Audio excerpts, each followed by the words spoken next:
Hi, thanks for tuning into Mystic Altar. Today I want to talk about stillness meditation and what it is, how it can benefit you, and also how to do it. So first of all, stillness meditation is sitting with yourself and clearing your thoughts and clearing your mind so that basically you're not thinking about anything. You don't have any emotional tugs or pulls. Sounds outside of you don't affect you. Even temperature in the room doesn't affect you.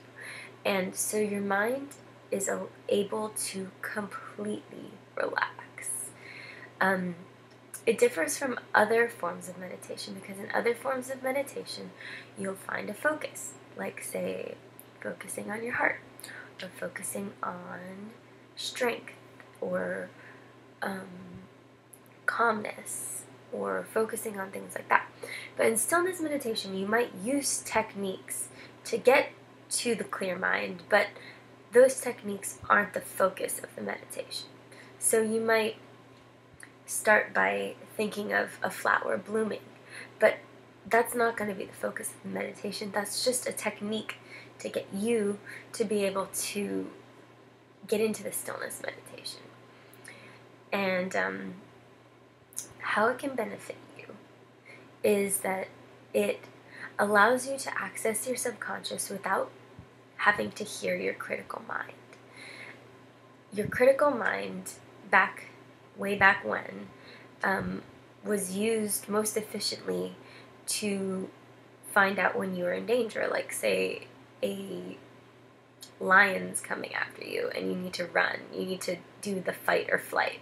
And so in our everyday lives, the fight or flight is on, and with a lot of the stresses of the world, we tend to have our critical mind in full effect.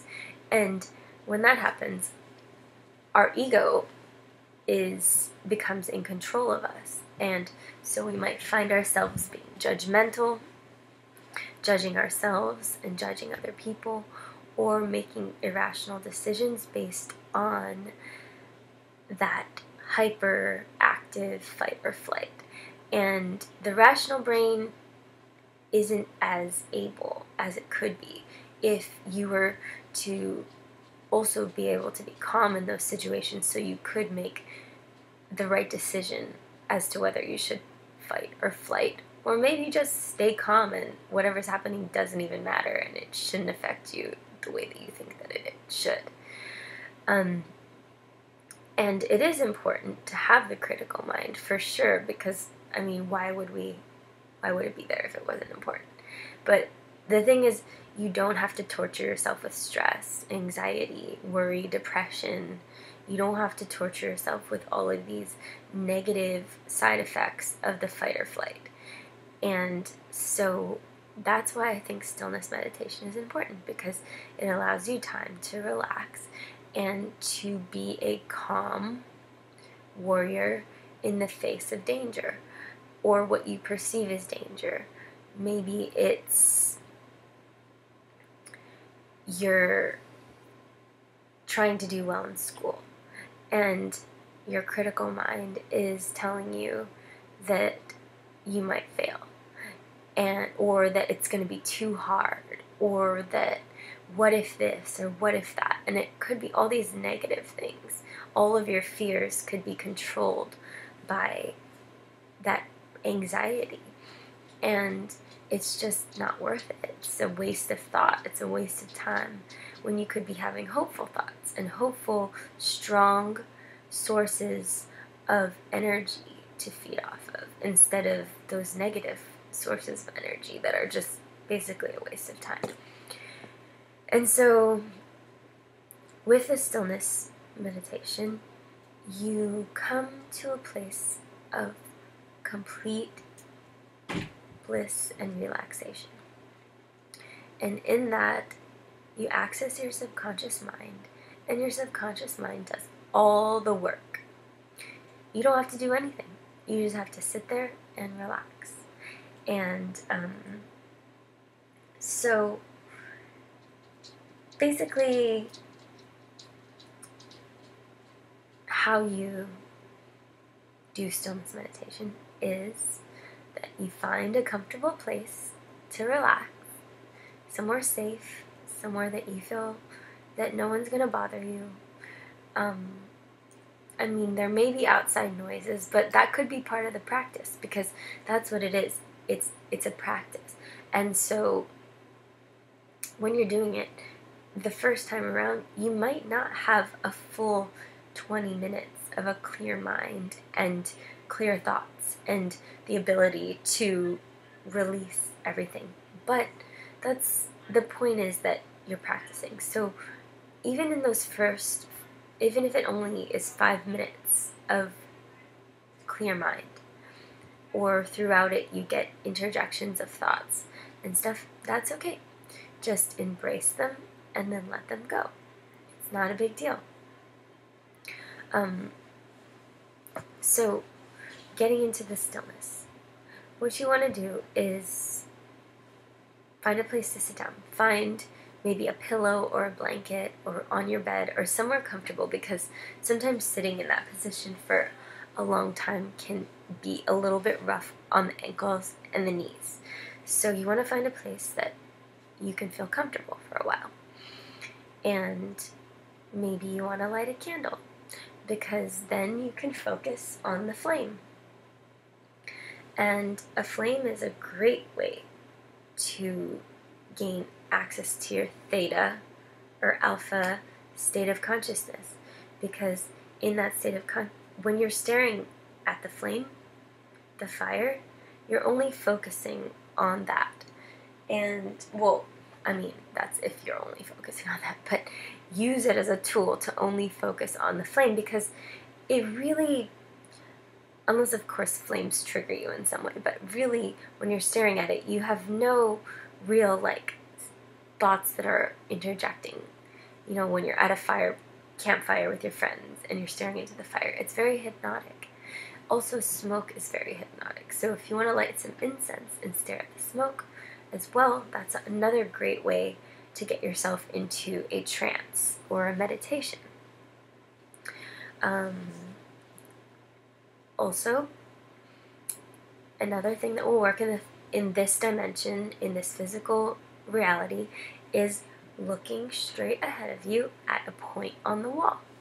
So you find a point ahead of you on the wall, and you look at it, and you breathe in deep,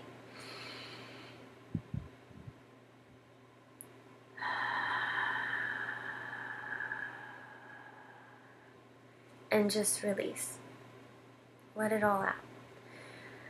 Your breathing is very important in slowing down your brain waves, slowing down your heart rate, and allowing you to relax. Ha in Hawaiian is breath. Ha is the breath of life. It's what keeps us going. It's the rhythm of our heart. It's the rhythm of our bodies. And so with Ha, the breath of life, aloha, we can control our bodies and we can allow ourselves to relax, which is awesome. So when you're doing this and you're staring ahead of you, slow your breathing down and take your time. And as you do, just allow your eyes to get very heavy and just to kind of start closing and feeling lazy. And if you don't want to wait around to do that, then just start closing your eyes. Just do it right away. And as your eyes start closing, in your mind or out loud, whatever works for you, you say to yourself, every time I close my eyes and open them again, I get more and more relaxed. And as you do, you'll see you will get more and more relaxed. Be in control of the situation. Be in control of your mind and in control of your body. If you want to relax, tell yourself to relax. Because if not, the critical mind's going to come in and say, you're not relaxing. This is ridiculous. You're going to think about all those ridiculous things that you've been thinking about all week that haven't helped you with anything except to be more stressed out. And so what you want to do is just focus on the breathing and tell yourself to relax. And as you close your eyes, you can feel a deeper and deeper sense of relaxation. And after you do, then count yourself down from 10 down to 1. And so you start slowly. 10, 9, 8, 7, feeling more and more relaxed. And go down to 1. You got it. And as you do, the reason why numbers work is because they don't really hold a lot of substance. They're just numbers, like math. It's not like it can be an expression in a way, but it's not like a complete artistic creative expression. It's kind of a way to get from point A to point B. We're understanding, dimensions in whatever. What I'm saying is numbers aren't going to send your brain off into these like total visualizations of what you have going on in your life. And so after you count yourself down, if you still haven't found a peaceful, blissful, clear mind, you can do another technique.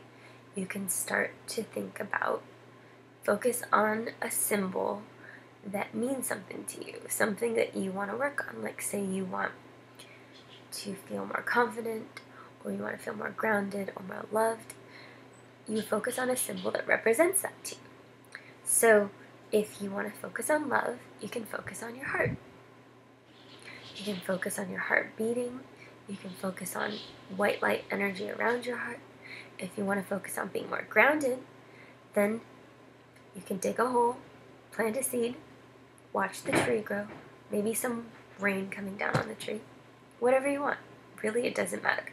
As long as you're focusing on something positive and it's a symbol of what you want. And if you're not a visual person, that's okay. Find a phrase like, I am calm, I am still, and repeat that to yourself. Put your index finger and your thumb together and say, I am calm and I am still. Why do we do this? The index finger and the thumb? Because it's a trigger. It's like a habit. When you do something over and over, it becomes a habit.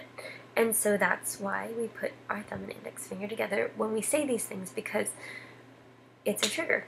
And it allows us to later on access that calmness a lot quicker than if we hadn't done something physical to attach to the words.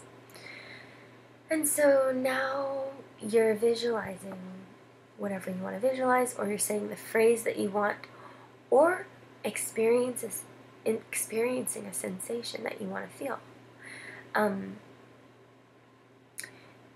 In this process, you will get disturbing thoughts. I mean, not just thoughts, not disturbing thoughts, but thoughts will come in and seem like a hindrance. They'll seem like a disturbance for sure. But what you want to do is just let them flow in and flow out like a bird going by or a cloud floating by. And just embrace those thoughts and then let them go. Let them dissipate. You don't even have to let yourself finish that sentence. Just let it dissipate away. Appreciate it, because you're working on things. And in this process, remember, you can say to yourself, I'm sorry for having been so hard on myself. I forgive myself because I was only doing my best. I love myself because I deserve it. And thank you, because this is really hard work and you're doing a really great job. So remember, I'm sorry, I forgive you, I love you, thank you. We remember to say that to other people, but we forget to say it to ourselves, and we are our harshest critic. And so remember that you are important, and that's why you're doing this, because you're an important person to yourself and to other people and to the universe. And so you want to remind yourself of that. And also, you want to remind yourself that it's okay to relax. It's okay to feel calm in our most difficult challenges. When we're facing our hardest challenges, it's okay to feel a sense of calmness, because in that calmness, we can make a rational decision. And why not? That sounds awesome, making a rational decision for yourself. And so, getting yourself into the stillness, after you've done your word or phrase, you just allow that to dissipate. Just like mist coming down and just moving away. It was there and now it's gone, and that's okay. You can concentrate on your breathing. You can concentrate on the stillness, the being. And when thoughts come in, that's okay. You don't have to counteract them with things like, oh, there's this thought. Oh my gosh, I'm thinking this thought.